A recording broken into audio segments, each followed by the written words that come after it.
السلام عليكم ورحمة الله تعالى وبركاته. نرحب بالمشتركات الجدد وإن شاء الله يلقاكم هذا الفيديو بخير وعلى خير. بالنسبة اللي معاش مشتركة في القناة نقول لك روحي اشتركي في القناة وفعلي زر الجرس كي نحط الفيديو يوصلك الجديد تاعي، وشاركي هذا الفيديو مع احبابك واصدقائك. كما تعرفوا رانا في الصيف وتكثر الافراح والاعراس والمناسبات كما البيام، شهادة البكالوريا، السيزيام. اما لا علاش تشريها من برا، خدميها غير في دارك بمقادير مضبوطه والنتيجه رائعه. اليوم جيت باش نخدمها معكم كاناش مونتي، مشي بكريمه كريم كريم شانتيي. بالنسبه للكريم شانتيي راح نخلي لكم في صندوق الوصف، هذه بدون ميكسو، ولاني دايره وصفه تاع بالميكسو، وراح نعطيكم رايي في الكيكه اللي تكون بالميكسو والكيكه اللي تكون بدون محسن. لان نمر المقادير، نبدو بالغاناش مونتي. هنا هذا الشوكولا كانت بقيت لي من الحلويات. هنا من الاحسن اذا حبيتوا غاناش مونتي يجيكم اللذيذ ديروا امباسادير كما تشوفوا، قطعوها قطع صغار. هنا بما عندي الحمان، هنا بالنسبه اللي ما عندهاش الميزان تشري زوج قوابس، ثلاث قوابس وواحده تقسمها على نص، يعني 250 نحتاجو 200 270 غرام شوكولا. هنا الميزان اساسي. هنا كريم فريش. هنا القاعده لكل زعما مثلا الكريم فريش تكون ضعف الشوكولا. هذه هي الطريقه تاعي عندي اللي نعتمدها. انا بعد ما قطعت الشوكولا هنا ما نقصتش. هنا الكريم فريش نقصوه 270 ولا كاس نقصوه، نخلوه بارد، والاخر نغلوه فوق النار مع التحريك المستمر باش ما تنحرقناش من تحت. كي تسخن هذيك كريم فريش نضيفوا عليها الشوكولا ونخلوها دقيقه او 2 تريح، ومن بعدها نبداو نخلطوه حتى يتوحد لنا اللون، يولي لنا مارو، ونضيفوا هذيك الكريم فريش اللي ما كناش غليناها اللي تكون بارده. هاد كاناش مونتي يجي رائع، بن تاعه جربوه ما راش تندموا عليه. وانا بالنسبه لانتم احرار اذا ما عندكمش تقدروا ديروا غير بالكريم شانتيي احسن. هنا غطيته بفيلم اليمونتير يكون يلامس هذاك السطح باش ما يديرناش قشره، وخليته ليله كامله في الثلاجه من الاسفل. هنا نمروا للمقادير تاع الكيكه.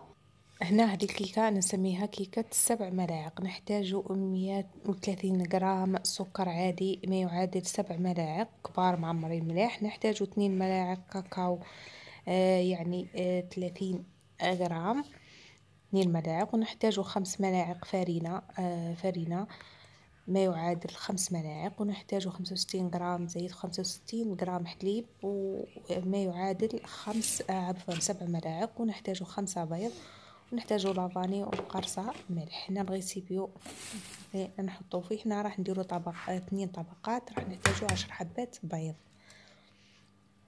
وهنا لازم الغيسيبيو اللي راح ديرو فيه يكون نقي ناشف بدون ما يكون فيه حتى قطره تاع الماء، يعني الصوالح كان اللي نخدمو فيهم ما يكونوش لهم الماء.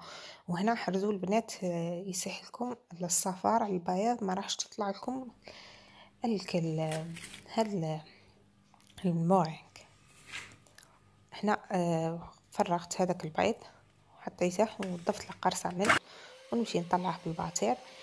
كي يبدا الخليط تاعنا يطلع معنا نضيفو 4 ملاعق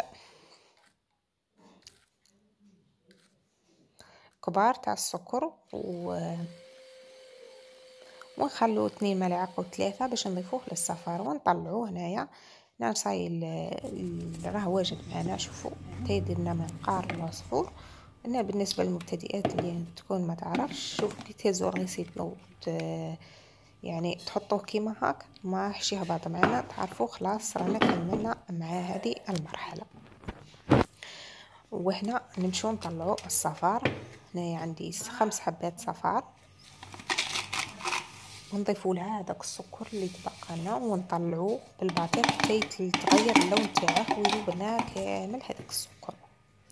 بعد ذلك نمشوا نضيفوا لافاني ما ننسوهاش ايضا باش هنا نطلعوا بالباطير حتى يصير لنا اللون ابيض. هنا بدلت الريسيبيو، درت ريسيبيو كبير لانه هذا ما يساعدنيش. شوفوا اللون تاعه كيف تغير. ومن بعد ذلك نقعدوا نضيفوا الزيت بالتدريج، يعني 65 غرام ما يعادل 7 ملاعق. كبار. ونضيفو ايضا الحليب. بعد ذلك نجيبو 2 هذوك تاع ملاعق تاع الكاكاو، ولازم ننخلوهم. والفرينه لازم ديروا هذيك المشريه، ما ديروش تاع الشكاره الكبيره، ديروا تاع الكاطو باش ينجح معكم. هذا هنا ضفت 2 ملاعق.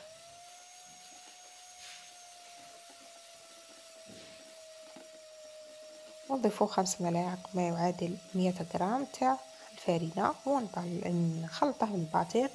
ونصف ملعقه تاع خميره الكيميائيه ما يعادل 3 غرام بالنسبه اللي ما عندهاش الميزان. ونضيفو هذاك المورينك بالتدريج. شوفوا طريقه الخلط كيفاش راني نخلط. وايضا بالنسبه للمبتدئات هنا، اذا عندك فوي يكون يعني ماشي من هذوك تاع البلاستيك السيليكون، انا قلعت الفوي تاع الباتير وقعدت نخلط به. هنا يساعدك اكثر باش الخليط هذا ما يطيحش معاك، ما يطيح لكش ويخسر لك تخسر لك هذا الجينواز. هنا شوفوا كيفاش نخلط من الاعلى الى الاسفل بشكل دائري. هنا هذا المورين نقسمه على 3 مراحل او 4 مراحل. هنا كل شيء راه واضح. جربت لكم في هذا، بصح الاخر راه باقي ما جربتكمش اللي درته بالفوي تاع الباتير. وهنا نعطيكم رايي بالنسبه للكيكه هذه اللي صنعتها بدون محسن. في الحقيقه ما عجبتنيش، بصح المره اللي فاتت صنعت كيكه بالمحسن جاتني رائعه وتهبل كيما تاع المحلات او احسن. وهنا بالنسبه هنا عييت ما قدرتش، ريحت في الارض وقلت لكم جبت هذاك الفوي تاع الباتير وقعدت نخلط. ساعدني اكثر، حسيت الخليط جاني ما جانيش هابط كيما الاول. هنا اللي تكون مبتدئه ما تعرفش ديري بالفوي احسن، يساعدك خير من الملعقه. الملعقه يمكن ما تعرفيش تطيح لك معاك، يطيح لك هذا الخليط. قلت لكم بالنسبه المحسن يساعد بالنسبه كي تكون عندك كميه ياسر ولا طلبيه معجوله ميكسو، يساعدك ديري كل المقادير مع بعض وتخلطي. راح لكم في صندوق الوصف راني عملت معكم كيكه بالمقادير مضبوطه، ولكن تحتاجوا الميزان.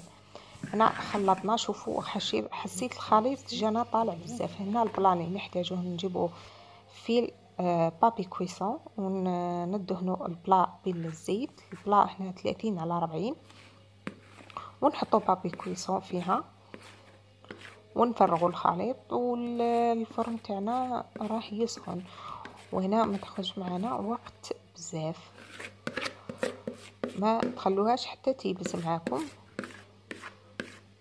نطيبوها من الاسفل وبعد ذلك نطيبوها من الاعلى. من الاعلى تاخذنا 5 دقائق ولا 4 دقائق تكون واجده طابت من الفوق. من الاسفل هي اللي حسوها 10 دقائق ربع ساعه هكا تكون واجده. احنا رحنا لكالانشمونتي بعد ما باتنا ليله كامله. شوفوا انا طلعت عليه هذيك الساشي تاع الفيلم اليمونتير ونطلعه بالباتير حتى يتجانس معنا الخليط ويولي ثقيل باش نزينو به الكيكه تاعنا.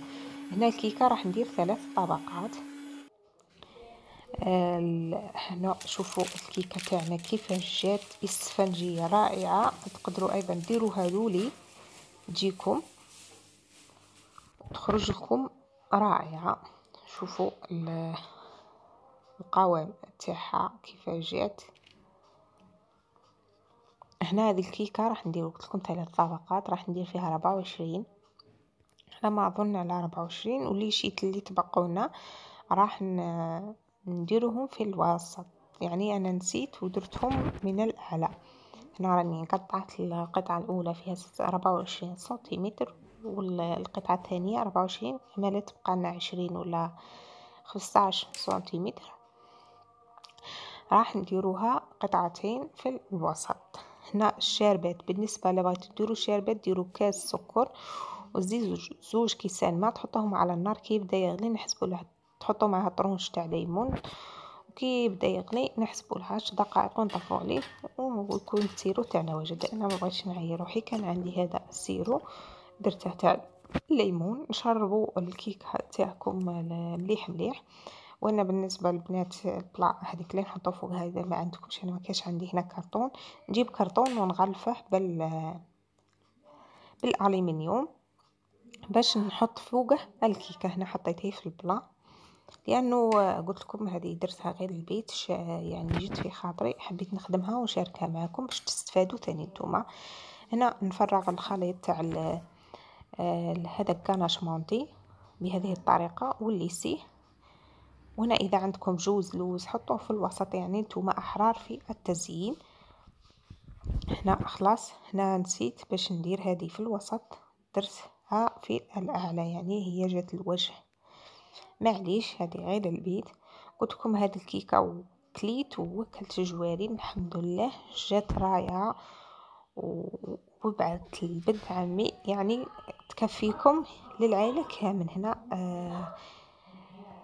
سويت لها السطح من الفوق، نحطوها في المجمد قيس ما تحكم روحها معنا، ونجبدوها ونسووا لها ايضا الحواف، نحكموا الحواف ونوضعوا هذا كاناش مونتي ونجيبوا هذا التزيين. ثم تزيين اختياري، هنا قلت لكم غير للبيت تاعنا. هنا بالنسبه هذا الكيكه زينتها بهذا الشريط. وبالنسبه للكريم سوبر كريم انا ما نشريهاش، درت كاس ماء وملعقه نشا و2 ملاعق سكر وعطر الشوكولا، وحطيتهم على النار حتى يثقل معنا. وهنا ما لازمش نحطوه حامي حتى يبرد باش نحطوه فوق الكيكه باش ما يضيعش معنا هذا الكريم. جات تهبل روعه.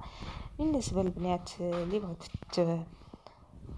اللي جربت الوصفه ولا نجحت معها تخلي لي في التعليقات، ولا ضمانتي هذه الوصفه ناجحه 100%. هنا قلت لكم بالنسبه للبنات اللي تكون عندها هكا طلبيه بزاف، ولا المحسن هو اللي يعني يساعدك احسن، خير من اللي تطلعي البيض وحده والصفار وحده وتخلطيهم مع بعض. هذه هي جميع النصائح قدمتها لكم باش تنجح لكم هذه الكيكه الرائعه الاسفنجيه اللي تهبل في بنتها بالحشو تاع الكاناش مونتي، رائعه. وعلي وصلت معي حتى لهذا الفيديو، نقول لكم ما تنسيش تخلي لي تعليق شباب وجام وتشاركي هذا الفيديو مع احبابك واصدقائك، ونلتقي مع فيديو اخر. مع السلامه احباباتي، باي باي.